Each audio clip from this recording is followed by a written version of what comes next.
क्या अब कभी नहीं छपेंगे 2000 के नोट? सरकार ने संसद में दी सफाई। धीरे धीरे 2000 रुपए के नोट सर्कुलेशन में घटते जा रहे हैं। इसकी एक बड़ी वजह यह है कि एटीएम से पिछले कुछ महीनों में 2000 रुपए के नोट कम निकल रहे हैं।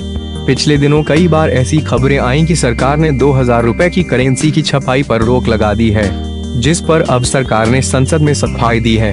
वित्त राज्य मंत्री अनुराग सिंह ठाकुर ने लोकसभा में कहा कि सरकार ने 2000 रुपए के नोट की छपाई बंद करने को लेकर अभी तक कोई फैसला नहीं लिया है। लोकसभा में एक लिखित जवाब में अनुराग ठाकुर ने कहा कि किसी खास मूल्य वर्ग के नोटों की प्रिंटिंग का फैसला सरकार भारतीय रिजर्व बैंक (RBI) से सलाह के बाद लेती है।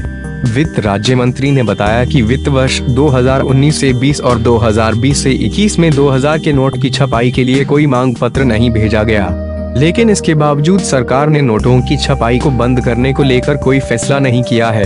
उन्होंने संसद में कहा कि 31 मार्च 2020 तक 2000 रुपए के 27,398 लाख नोट सर्कुलेशन में थे, जबकि मार्च 2019 तक 32,910 लाख नोट सर्कुलेशन में थे। वहीं 2018 के अंत तक चलन में मौजूद 2000 के नोटों की संख्या 33,632 लाख थी। रिजर्व बैंक की 2019 से 20 की वार्षिक रिपोर्ट के मुताबिक मार्च 2018 के अंत तक चलन में मौजूद 2000 के नोटों की संख्या 33,632 लाख थी, जो मार्च 2019 के अंत तक घटकर 32,910 लाख पर आ गई।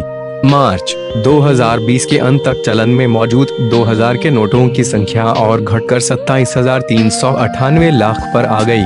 रिपोर्ट के अनुसार प्रचलन में कुल मुद्राओं में 2000 के नोट का हिस्सा मार्च 2020 के अंत तक घटकर 2.4% रह गया। यह मार्च 2019 के अंत तक 3% और मार्च 2018 के अंत तक 3.3% था। रिपोर्ट के अनुसार 2018 से 3 साल के दौरान 500 और 200 रुपए के नोटों के प्रसार में उल्लेखनीय इजाफा हुआ है। मूल्य और मात्रा दोनों के हिसाब से 500 और 200 रुपए के नोट का प्रसार बढ़ा है। केंद्रीय मंत्री ने RBI के हवाले से कहा कि कोरोना संकट की वजह से लॉकडाउन के दौरान नोटों की छपाई बंद रही थी, लेकिन बाद में केंद्र राज्य सरकारों की ओर से जारी गाइडलाइंस के अनुसार अब प्रिंटिंग हो रही है। कर्मचारियों में कोरोना संक्रमण की वजह से महाराष्ट्र के नासिक में मौजूद सरकारी छापे खाने में नोटों की छपाई 3 बार रोकनी पड़ी थी।